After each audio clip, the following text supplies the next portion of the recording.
खुलुमबाय गिबियावनो नोंथांमोनखौ बयखौबो सोरजिदा क्रिएटिभिटी चेनेलाव बरायनायजों लोगोसे फुंबिलिनि गाहाम हामलायनायखौ बावहरग्रोनाय जाबाय। दिनैनि माखासे निउस आपडेटफोरखौ नोंथांमोननि सिगाङाव फोरमायथिना होनो आवगायनाय जालायबाय। नोंथांमोनहा भिडिअखौ नायनानै मोजां मोनोब्ला लाइक खालामगोन होनना आसा खालामबाय। लोगोसे इउटिउब चेनेलखौ दाबो साबस्क्राइब खालामाखैबा साबस्क्राइब खालामनानै लानो थाखाय गुरै खावलायनाय जाबाय। थ' बिदिब्ला जोङो भिडिअखौ जागायनोसै। एमपि बिसायख'थिया थारैनो बिपिएफनि जेननायनि मोनसे गेदेरथार लेसन अदेबानि आयदा नंगौ। दायो जोङो एमपि इलेक्शनाव देरहानो हायाखैब्लाबो फैबाय थानाय बिटिसि इलेक्शन आरो आसाम एसेम्ब्लिनि इलेक्शनाव थारैनो जोङो मैखोमै देरहागोन आरो बेनि थाखाय जोङो दानिफ्रायनो साखाफारा जाखागोन। नंगौ, बेफोर गोख्रों बाथ्राफोरखौ बुंथिनानै होदों आथिखाल क'क्राझार लकसभा बियाबनि बिपिएफनि बिजाथि खाम्फा बरगयारी बिथाङा।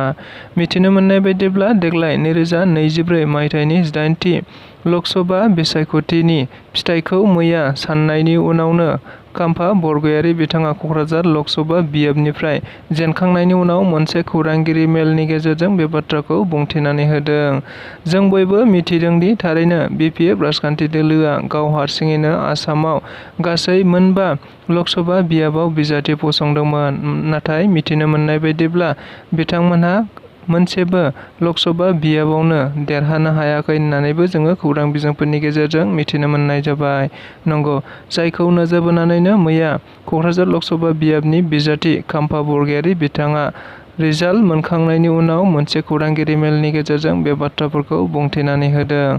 थारैनो बिपिएफ राजखान्थि दोलोखौ फेजेननो थाखाय इउपिपिएल, बिजेपि आरो एजिपि मोनथाम राजखान्थि दोलोफोरासो लोगो नांनानै फेजेननो गोनां जादों। नाथाय बिपिएफ राजखान्थि दोलोआ बेयाव जेनाखै। अदेबानि बिपिएफ राजखान्थि दोलोआबो गोबांथार भट मोननो हादों।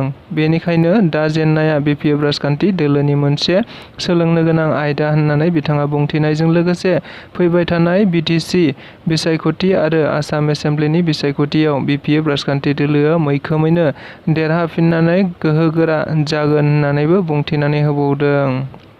क'क्राझार लकसभा एमपि बिसायख'थिनि बियाबाव थारैनो एनडिएनि बिजाथि अदेबानि बिजेपि, इउपिपिएल आरो एजिपिजों मदद होजानाय जयन्त बसुमतारी बिथाङा देरहासारबाय। मिथिनो मोननाय बायदिब्ला बिथांमोनहा खौरांगिरिफोरनि गेजेरजों गोबां समनिफ्रायनो बेबायदिनो बाथ्रा बुंथिबोबाय थादोंमोन जे थारैनो क'क्राझार लकसभा बियाबाव एनडिएनि बिजाथि जयन्त बसुमतारी बिथाङानो 100% देरहागोन होननानै। नंगौ, बेबायदिनो मैया बिसायख'थिनि फिथाइ साननाय हाबाफारियाव जयन्त बसुमतारी बिथाङा बाहागो लानानै बे बाथ्राफोरखौ रोखायै बुंथिनानै होबोबाय थादोंमोन दि थारैनो एनडिएनि बिजाथि हिसाबै जयन्त बसुमतारी अदेबानि आङो बे बियाबनिफ्राय देरहालांगोना रोखा जाबाय होननानै।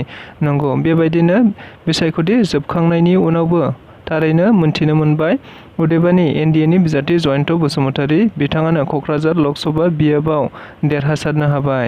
जों बयबो खौरां बिजोंफोरनि गेजेरजों मिथिनो मोनदोंमोन दि थारैनो थांनाय 10 बोसोराव क'क्राझार लकसभा बियाबाव नंखायै सासे गुबुन हारिनि सुबुङा अदेबानि एसटि नङै सुबुङा एसटिनि नंखाय फोरमान बिलाइ लानानै हिरा सरनिया बिथाङा थांनाय 10 बोसोराव एमपि जाबोबाय आरो एमपि जाखांनायनि उनाव बिथाङा क'क्राझार लकसभा बियाबनि थाखाय मोनबो खामानिखौनो मावनो हायाखैमोन। नाथाय दायो बर'निनो सासे बिजाथिया क'क्राझार लकसभा बियाबाव देरहानो हाबाय आरो बेखौ नोजोर बोनानैनो जयन्त बसुमतारी बिथाङा खौरांगिरिफोरनि सिगाङाव बुंथिनानै होदों दि थारैनो क'क्राझार लकसभा बियाबनि थाखाय जोङो दायो जेरैबायदि सिमां नुदों बेफोरबायदि सिमांखौ थारैनो मावफुंनो थाखाय जेसेबांबो नाजागोन होननानै बिथाङा बुंथिदों। लोगोसेनो बेबायदि क'क्राझार लकसभा बियाबनि गासैबो सुबुंफोरा आंखौ मदद होनायनि थाखाय साफ्रोमबो भटारफोरनिसिम आङो रोजा साबायखर बावहरो होननानैबो बिथाङा खौरांगिरिफोरनि गेजेरजों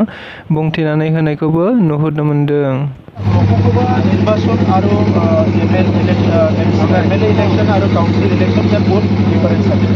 এনেকৈ যিটো যোৱাবাৰ নৱকৰণীয়া ডাঙৰীয়া লোকসভা জিকিছে তেখেতৰ চৰকাৰ আহিব লাগিছিলে, তেখেতৰতো চৰকাৰ নাহিল, আমাৰহে চৰকাৰ আহিল। গতিকে এই ভোটটো মানে পিছত হ'ব নোৱাৰে। ইয়াত মানে কি হয়, মানুহ কোন জিকিব কোন হাৰিব এইটো ঠিক কৰি পেলাই ভোট দিয়ে। গতিকে দুটা পাৰ্টিকে চাব যে এটা জিকাৰ চান্স আছে তাক ভোট দিব, কোনোবা এটাই ইটো ভাল নাপায় বেলেগ এটাক ভোট দিব, তেনেকৈ ভোটবিলাক দিয়া যায় গতিকে এই ভোটটো ভৱিষ্যতৰ কাৰণে ভোট নহয় গতিকে এই ভোটটোক লৈ পেলাই আপুনি একো কেলকুলেশ্যন কৰিব নোৱাৰে না আমি কেলকুলেশ্যন কৰিম না কোনোবা ধাৰাটো কেলকুলেশ্যন কৰিব সঁচা কথাটো এইটোৱে হৈছে যে UPPL প্ৰাৰ্থী জয়ন্ত বসুমতাৰী জিকিল NDAৰ প্ৰাৰ্থী জয়ন্ত বসুমতাৰী জিকিল UPPL BJP আৰু ACPৰ প্ৰাৰ্থী জয়ন্ত বসুমতাৰী জিকিল এইটোৱে সত্য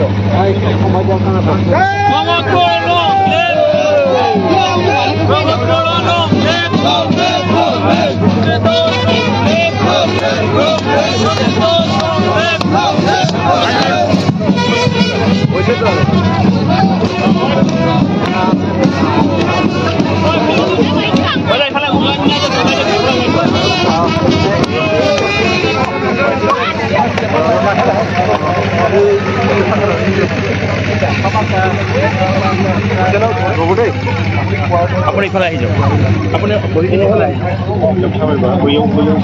যাওক